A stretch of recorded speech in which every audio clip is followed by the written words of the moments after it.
Hello everyone, welcome back to our channel to continue unraveling the biblical mysteries.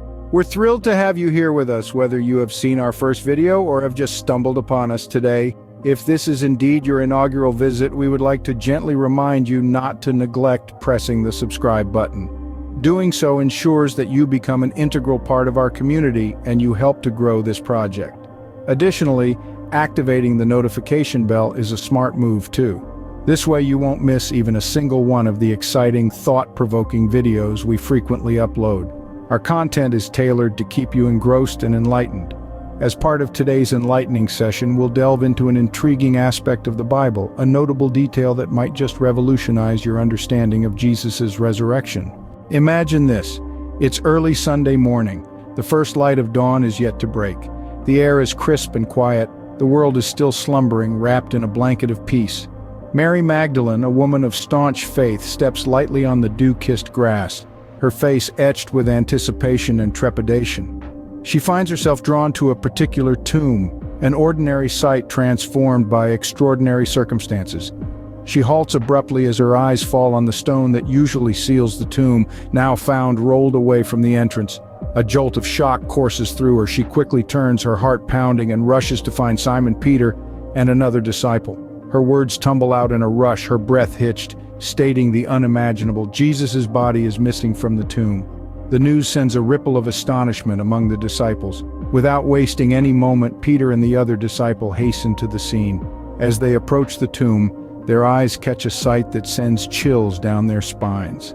The linen wrappings that once encased Jesus' body lay discarded, but there's a detail that stands out in stark contrast.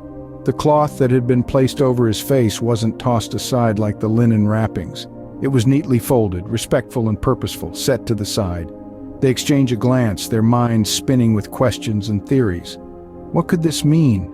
Is there a message hidden in this detail? Their thoughts are a whirlwind, the situation escalating to a level of intrigue that makes the atmosphere almost palpable with tension. Now you might be pondering why this detail is of such significance. Let's unravel it. To uncover this, we need to dive into the Jewish traditions of this period.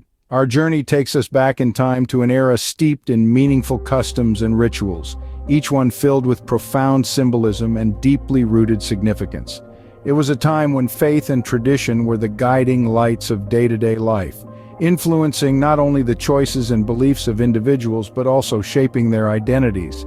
Those who were born and raised during this period found themselves firmly rooted in these customs, deeply influenced by their faith and guided by the intricate traditions that painted the landscape of their lives. One of the most notable among these traditions was the dining protocol within a Jewish home. This was not just a simple routine or a mundane household practice. It was a rich tradition that every Jewish child was diligently taught, a ritual that was passed down through the centuries from generation to generation.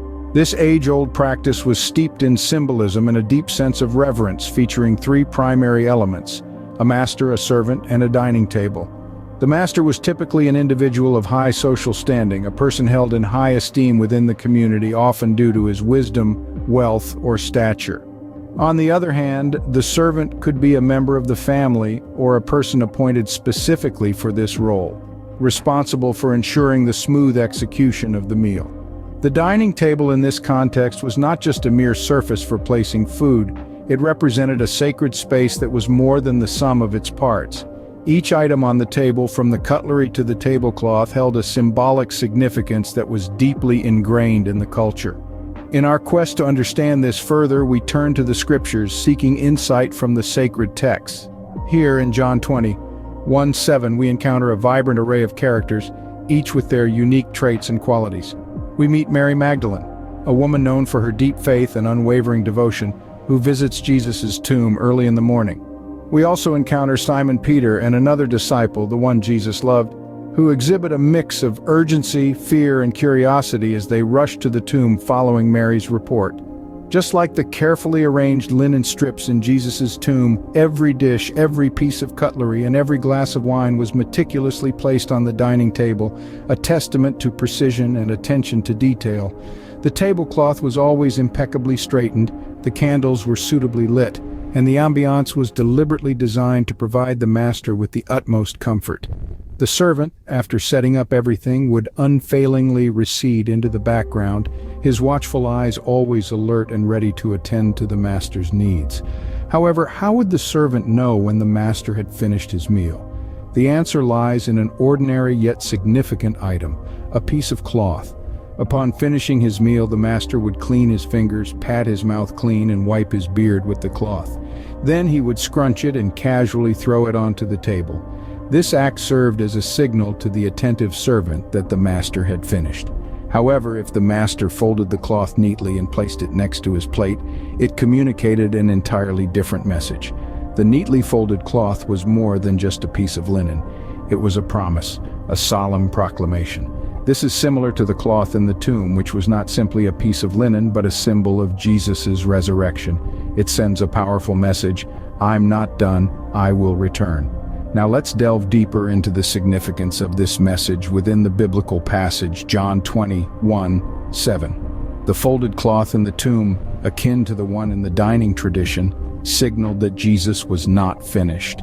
It was a promise, a hope for his return, a clear statement of resurrection despite all odds. It was a beacon of hope and unwavering faith, asserting the continued journey of Jesus' mission on earth and reaffirming the belief, I'm not done, I will return. So, let's circle back to the tomb. The burial cloth, once wrapped around Jesus' body, was not in disarray as one might expect. Remarkably, it was found folded, neatly arranged at the spot where Jesus' body had lain. This was not a common occurrence nor a random act. According to the ancient Jewish tradition, this act of folding cloth was deeply symbolic. It wasn't a sign of a finished task, as one might interpret. On the contrary, it conveyed a very profound and meaningful message to his followers. My mission here on earth is not yet accomplished, I will return. Isn't that astounding? And so, a seemingly trivial detail unfolds into a profound meaning. It suddenly morphs into a metaphor illuminating the complexities of life. This transition isn't just about highlighting the nuances of storytelling, it is about delving deeper into the philosophies that govern our lives. It's about unveiling the layers of human emotions, faith, the unquenchable optimism, the undying spirit of hope, and the highly anticipated promise of a return that signifies rebirth, a renewal of aspirations, a revival of dreams. It's a narrative that fuses together the elements of human resilience and the power of belief. If you found this revelation as thought-provoking as we did, make sure to share this video. That's all we have for today, folks. We've loved bringing you on this journey, diving into the compelling mysteries of the Bible. It's been an enlightening experience, and we truly hope you found it equally engaging. If you've enjoyed our exploration as much as we have, please show your support by giving us a thumbs up. Your feedback is vital to us. It helps us to understand what content resonates with you. So please share your thoughts, reflections, and insights in the comments section below. We're also very eager to know what other topics you're curious about, and which ones you'd like us to explore in our future videos. Your suggestions help us create content that is relevant and interesting to you. Until next time, keep exploring, keep questioning, and keep faith.